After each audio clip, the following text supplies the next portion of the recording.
Good evening. I'm Greer, President of Seahorse Victoria.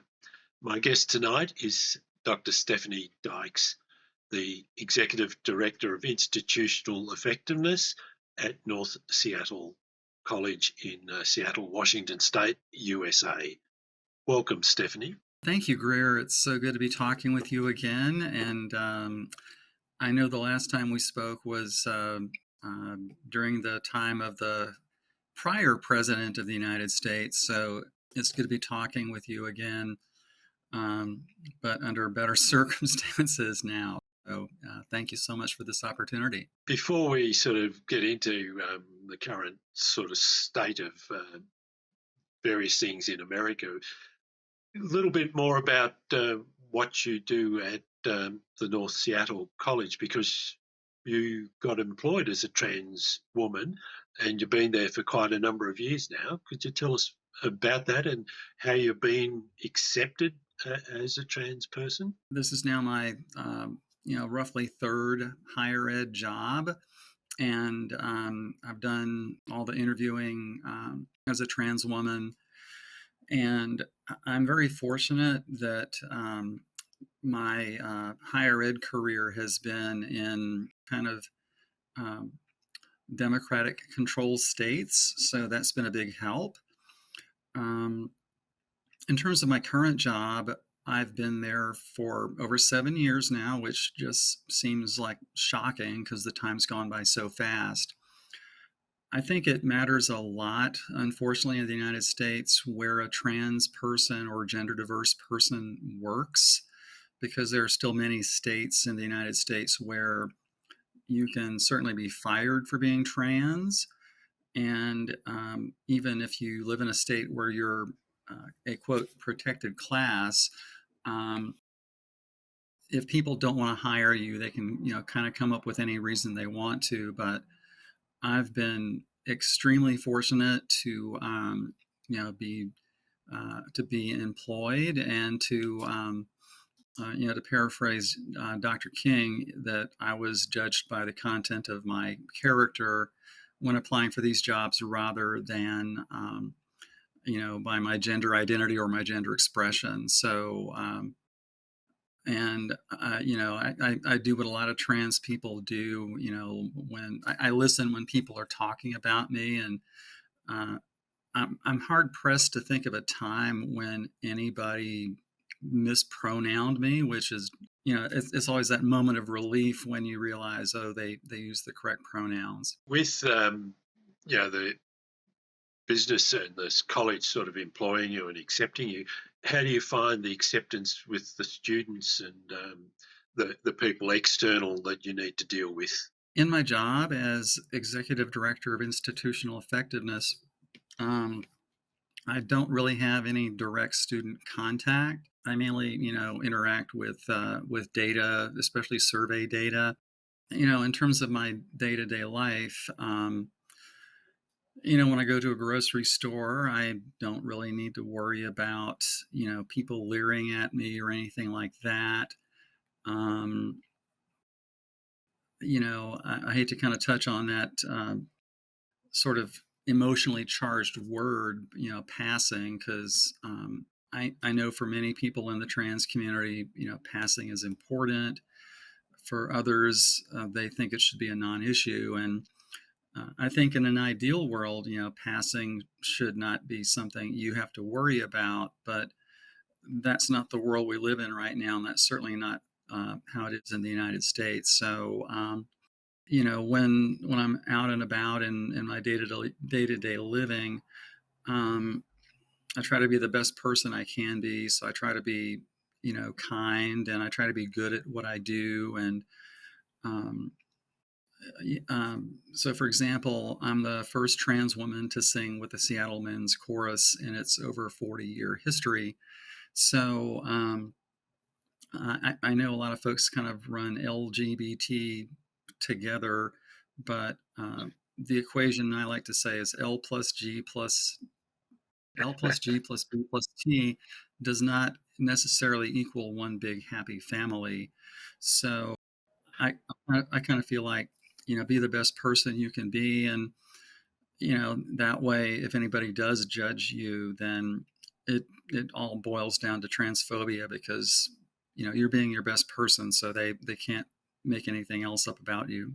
One of the things that I've always spoken to individuals here is about the passing is that I'd rather use a term like presentable as a person.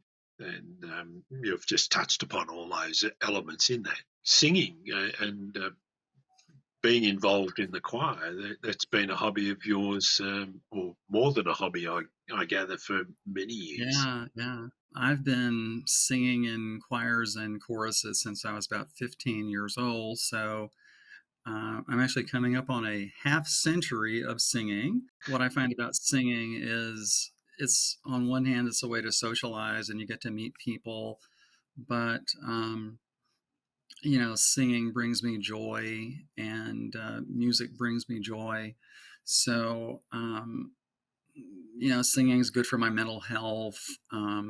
My singing is something that other people seem to enjoy. So, um, what I tell people is one of my biggest concerns about living full time as Stephanie is how could I keep on singing because my natural range is bass baritone. Um, while it's not completely uncommon to have cisgender women sing in a tenor section, especially say of a church choir, singing bass is a whole nother thing. And I've kind of come to believe that singing is one of the things I do for advocacy for the trans community. So, for example, when I'm on stage with the Seattle Men's Chorus, um, you know, I don't look like the other singers, and there are some trans men who sing in the Seattle Men's Chorus, and they've got facial hair and their voices deepen, so they're very presentable or passable as cis men. But for a trans woman to be singing a bass part, to me that creates that's to me that's a counter narrative to the narrative that's going on in a lot of places in the United States right now that oh trans people we're evil. And one of my jokes is some folks in the States probably think that there's an army of trans women seeking to toss out estrogen pills like they're beads at a Mardi Gras parade or something like that. So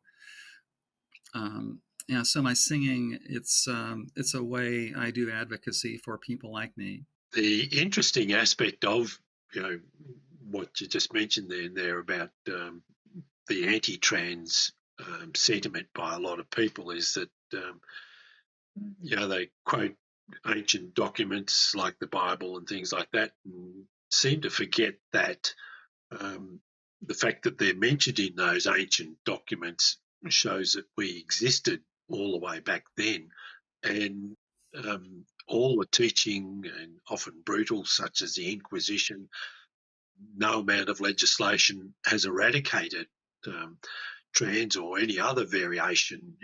I use the thing of being right-handed, left-handed. And I remember at primary school over 50 years ago now, where the nun rapped one of my classmates with the edge of a ruler because he was writing left-handed, and he had to be forced to try and write right-handed, and yet we all exist, and that's the puzzling part of it. I've begun this I call it my side hustle, part-time job, whatever, but I've begun marketing myself as a guest soloist and as a presenter on trans issues. So one of the presentations I do is reconciling my faith as a liberal American Lutheran with my gender identity. So my branch of Lutherans in the U.S. don't take the Bible literally because you really can't because there's that clobber verse of Deuteronomy 22:5 where it talks about, if a woman wears what a man wears and a man wears, it's one of those abomination verses. But there's also a set of verses in Deuteronomy 22 that I call the Statutory rape is okay if you pay off the victim's father and you marry the victim. So Yeah, that's clearly something that, and I use air quote fundamentalists because I think they're really selective fundamentalists. Well, they choose to ignore that. There's other lines in the Bible where it talks about adulterers should be stoned, and I don't mean by marijuana, but throwing rocks at them. And we seem to ignore that too. Um, for someone like me who believes the Bible should be interpreted, um, I'm okay with saying, well, we don't stone people anymore. And of course, anybody who would think that it's okay to engage in statutory rape if you pay off the victim's father and marry the victim, I can't imagine anybody saying, oh, yeah, we should do that because it's in the Bible. But at the same time, I know there are many, queer people all over the world who have been harmed by organized religion. And for that I say, shame on organized religion, whether you're talking about Christians or Jewish people or Muslims or anything else. As you said, we have existed across time in all places, and as much as there's transphobia going on, we still seem to exist, and there's more of us born every day. that's right. It's the absurdity of a lot of the arguments is just mind-boggling. Yeah, and of course we're drifting into that commentary about the politics of anti-trans and anti-this and anti-that, and in many ways it's almost anti-female, regardless of whether you're trans or cisgendered, in that even the parents of uh, trans children in some states in the US is criminalising just them going to seek help for their children, and Oh, absolutely. I just find it difficult. In November, I'll be going to Texas, which is a very deeply conservative state. It's a very transphobic state. It's a state in which the governor and the attorney general, despite having no credibility, no training, no anything like that, have declared that providing trans children and adolescents with gender affirming care is an example of child abuse. Um, so I'll be going to Texas, and I'll be doing a presentation that will, in great part, talk about the current political and legal landscape here in this country.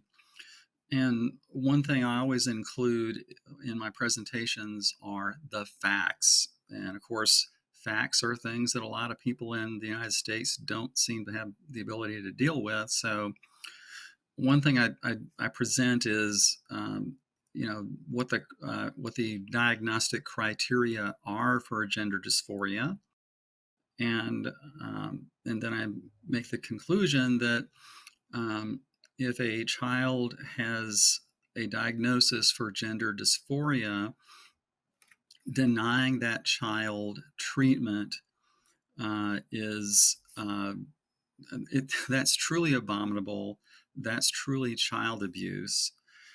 Um, I'm just struck by the number of people in the United States who just take things at face value, and they seem to have like turned off their little BS detector antenna, so that if a politician says something, they just go, "Oh, really? Wow!"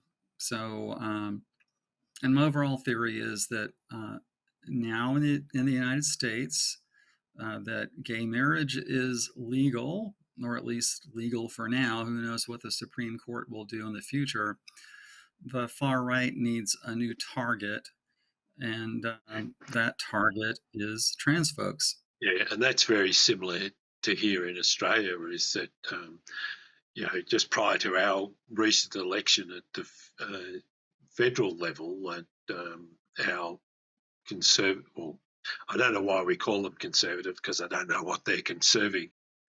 They don't seem to conserve values as opposed to bigotry.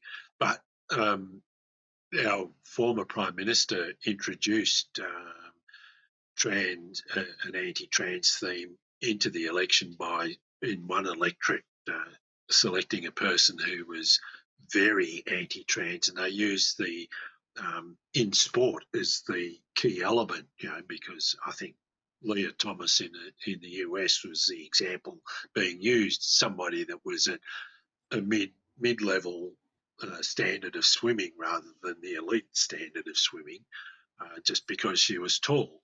But likewise, there's the trans New Zealand woman who competed in weightlifting at the Olympics, didn't medal, so it just sort of shows that size doesn't always matter. It's the person's ability is the most important thing. But what did happen here in Australia was that that particular brand of politics backfired, and the population moved back towards what we'd call the centre of politics rather than the extreme right. Um, you know, subsequent, I think he's been shown up to have many faults that sort of could be branded as being hypocritical. So, we've had that in the US, of all that extremism, and of course that raises the ongoing issue of your former president and his efforts to deny reality. How's that impacting? So yes, the former president who will insist until the day he dies that he actually won the election in 2020. Um, the thing that scares me about him is his control over the Republican Party. And it seems like Republicans have gotten worse in the era of Trump. Many politicians who are Republican, they want to make sure they get the endorsement of Trump because they think they will lose without it. So here in the States, every 4 years we have a presidential election. Then every 2 years we have, the what are called the midterm elections. So my concern, of course, is whether or not the Republicans will gain control of one or both houses of our Congress, kind of like your parliament. And there are some truly horrible candidates in the Republican Party who will probably win just because they have that R after their name on the ballot. So in a sense, we have at least two United States. There's the states like the one I live in where there's a state human rights law where I'm included in it as a trans person and have legal recourse in cases of discrimination. But there are many, many states in this country where they probably don't even have a state level Bill of Rights. And if they did, they certainly would not include people like me. So I would say for me, it's been sort of a scary / depressing time to be living because it seems like just about every day there's something in one of my news feeds about the latest Republican-led states' effort to criminalize the existence of trans people. Today I read about how the state of Oklahoma is instituting a bathroom bill, and I thought that was kind of like behind us as of mid-decade. But I think politicians in those states who are Republican, um, by attacking us, they can somehow make a case to their constituents that they're really doing something when they're really doing nothing. Um, one more example, then I'll kind of talk. So I was in Iowa, the state of Iowa, this past week, and that's a state that's kind of in the middle of the United States. And in recent years, they've passed about four anti-trans bills into law. And any of these bills are basically solutions in search of problems. So, one problem I know they have in Iowa is invasive Asian carp in their waterways. So, a politician can't go to their state capital and say, well, we've done something meaningful to manage uh, invasive carp, because that's a really difficult problem. Probably doesn't have a solution. It just has here's the best way we can manage this. But if they go back to their constituents and say, well, we worked this legislative term on trying to figure out something to do for invasive carp and came up with nothing, that doesn't make them look good to their constituents. But if they can go back to their constituents and say, see, we passed all these bills against trans people, didn't we do a good job? And their constituents will just eat it up.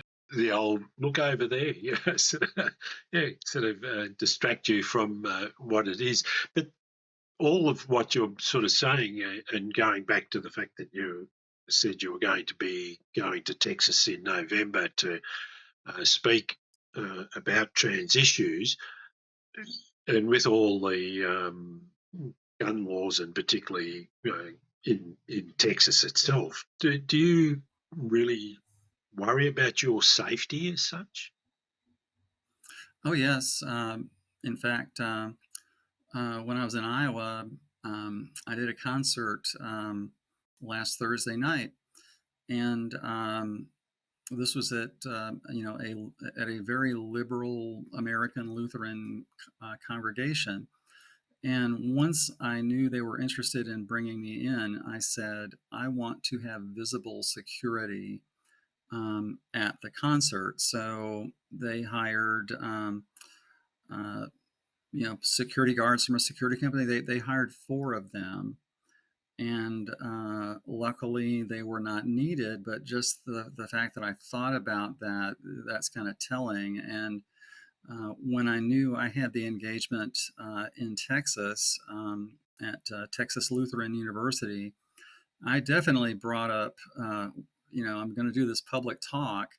So I definitely want to have, a visible security presence. And they've agreed to that as well. The addiction of this country to guns is truly flabbergasting.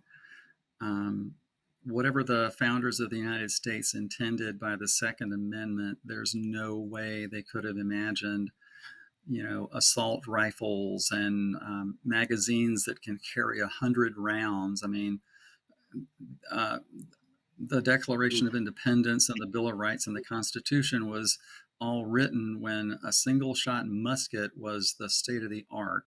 My understanding, the limited understanding, was it was all supposed to be well trained militia because of the style of back then. So it's not just anyone can go down and have these. You've got an organised group at a local level in the event of an emergency, i.e., being invaded, Yeah. that can defend it. But to have somebody that at 18 years old can go and buy two or three assault weapons and then turn up at a school and shoot somebody, while the former president gave a bizarre eulogy at NRA conference. So this is the time of year in the United States and probably, all over the Northern Hemisphere where children are going back to school. So it's not uncommon on Facebook for parents and grandparents to show, pictures of their children and grandchildren going off to school on the first day of school. And What I have written for my comment in every single one of them is, I'm praying for the physical safety of your child and their classmates now and always, because, um, it's not. It's not an accident that all of these mass shootings are taking place in the United States. I've heard there's more guns in the United States than there are people in the United States, and there's over 330 million people in the United States. So, and I own no guns, so somebody's owning a second gun just so I can count in the average, I guess. But part of why I'm glad I live in Seattle is it's only 300 kilometers to the Canadian border. So if things got really bad, I would go up to the Canadian border and I would plead to be allowed to enter Canada as a refugee. Um, Yeah. so yeah, and I get Canadian television because I live so close to the border here, and they use the United States as the reason why they need gun control in Canada. So there's this old saying in the South, no one's truly good for nothing because they can always be a bad example. So I guess the U.S. is being that way to Canada. Yes. Well, we can sort of see, in a sense, you know, countries sort of giving an example. I see just recently that Mexico is given the keys to Mexico to Julian Assange, um, while Yeah, yeah, that seems kind of strange. I haven't really been following him. I sort of know he's like the man without a country, and um, he's wanted in probably a couple of countries for various things. So it's really sad that I need to worry about having visible security to do a talk on on trans rights. it is, and that's one of the, I think, things that we worry about here in Australia is that you know there's always been the thought that Australia sort of moves to a degree in lockstep with what happens in America, but albeit several years behind. And sort of we see what's happened there, and this denial of facts or having now alternative facts, which I think is just straight out lies. The yeah, yeah, and we've seen it even at small, very small pieces in here in Australia. Similar things where the extreme right, although I think some of our politicians who think they're centre right really are so extreme that everyone is to the left of them anyway. And, we sort of see what's happening there, and just, I suppose, for those who do wish to pray, are praying, we don't want it here. Mhm. The one thing that John Howard, the past Prime Minister, who's got a lot of other faults, but the one thing that he did do was introduce gun control after the Port Arthur massacres in '96, I think it was. If Port Arthur had happened in the United States, the Republicans would have said, we're sending our thoughts and prayers. We can't imagine how this happened. Must be untreated mental illness. Must be video games that are violent, and yeah. So it just really strikes me how powerful the gun lobby is here in the United States. It's just yeah, sometimes I really wonder, how much blood will need to flow before we say, hey, this is nuts. No, no one has a need for an assault rifle. And if you say, I need my assault rifle for deer hunting or anything like that, I'm thinking, what kind of deer are you hunting? So it's just, you know, it's one of those really sad things about the United States. Moving away a little bit from all those dreadful things such as gun violence and the like, just from your point of view, when you do go to give these talks, are you seeing a positive reaction to the talks that you give? I would say so. Although I wonder if part of that is sort of the self-selection of the audience. So when I did my talk in Iowa, that was for members of a liberal Lutheran congregation. Um, I have done talks at colleges and universities across the United States because I've had a chance to live in different parts of the United States. So um, I would say reactions when I lived in the South were less embracing, and that's because the South is more politically, socially, and religiously conservative. Uh, I would also say that you know people who go to colleges and universities, that aren't affiliated with some conservative religious sect, they tend to be more open about things.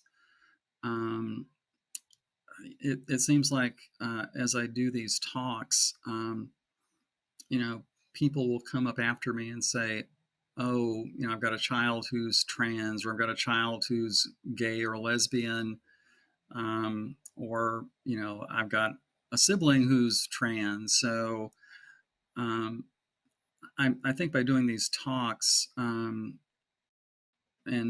other kinds of presentations, my goal is to humanize trans people. I'm not even going to go to the level of saying my goal is to normalize trans people, because I think we've been so demonized in this country that I first have to make people think, oh, yes, trans people must be humans also. But, I'm going to Texas. This will be my first talk in Texas in my entire life. And, Texas is an especially virulent form of transphobia. Um, Apparently, in Texas, it's easier to buy a gun than it is to buy baby formula. And even though I'm going to be on private property, because I'll be talking at a private university, um, basically anybody in Texas can carry a gun anywhere they want to, which is ludicrous. You've given a very comprehensive view of how trans is treated in America, from one in a positive state like you're living in, and also the worst possible case in the say Texas as an example. But I do thank you very much for giving up a little bit of your time in the evening in Seattle to tell us about what's going on, and how you see the impact of what's happening around you. And we wish you enormous good thoughts from, well, I know everyone that I know thinks that, and I'm sure that the vast majority of Australians would think that as well. All the best, and thank you very much for taking part in this conversation tonight. Thank you so much, Greer. I always appreciate these chances to talk with you, and I wish you all the best as well too. And um, may these years of Albanese as your prime minister be infinitely better than the prior years under ScoMo. So have a good rest of your day as well. Thank you very much, Stephanie. My guest tonight has been Dr. Stephanie Dykes of Seattle in Washington State, in the USA. My name is Greer McGeary. Thank you for watching Ben TV.